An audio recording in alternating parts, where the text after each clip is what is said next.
I'm a labor and delivery nurse and a breast milk overproducer. This is exactly what I tell my patients when I'm teaching them how to pump for the first time. If they brought one from home, I like to teach them how to use their home pump. And if they don't have one, our hospital supplies Medela pumps. Every pump is going to have this piece here that is placed over the nipple. It's called a flange. And we want to make sure that the part that pokes out of the areola is as centered in the flange as you can get. We don't want it to be malpositioned. That can make it painful, and it's also not going to remove the milk as well. And we're going to turn on our pump. For my patients, I like to start out on the very lowest setting for suction. Everybody has different responses to this sensation, and it can be very jarring or painful. And then I increase it as high as I can go with that is not painful. That level of strength of suction is going to be different for everybody. It's even going to change throughout the breastfeeding journey. And I have them pump for about 15 minutes to start. There's nothing magical about 15 minutes. As people go through their pumping and breastfeeding journey, they will find an amount of time that works for them and for their supply. And so for some people that could be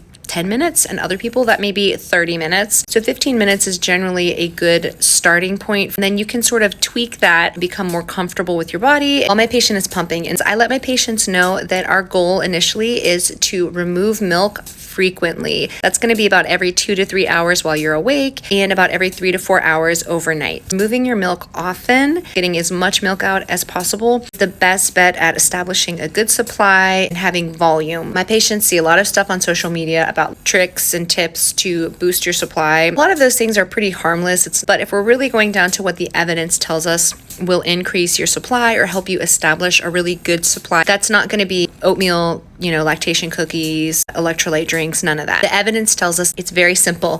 Having the right size flange, moving that milk, however you want to do that, hand expressing, feeding, pumping, removing that milk often and removing as much milk as possible, massaging, squeezing, expressing out when you're pumping or feeding your baby or hand expressing. Now, when you're finished pumping, you can put it in a bottle and just directly feed it to the baby. Breast milk is good at room temperature for 4 hours. If you put it in the refrigerator, CDC tells us breast milk is good in the back of a refrigerator for 4 days. If you want to freeze your breast milk, label our breast milk storage bag, the time and the date this was pumped, lay it pretty flat in the freezer. For freezers that are 0 degrees Fahrenheit or colder, this milk is good for 6 to 12 months in a nice cold freezer, whether that's a stand-up kitchen freezer or a deep freezer. Now we need to do something with our pump parts. In a perfect world, we are washing our pump parts with dish soap after every single use. Use hot water and dish soap to totally disassembling all of the pump parts and cleaning each of them individually. And then you can lay out a clean towel, let each pump part air dry. It's important not to be washing your pump parts directly in the sink.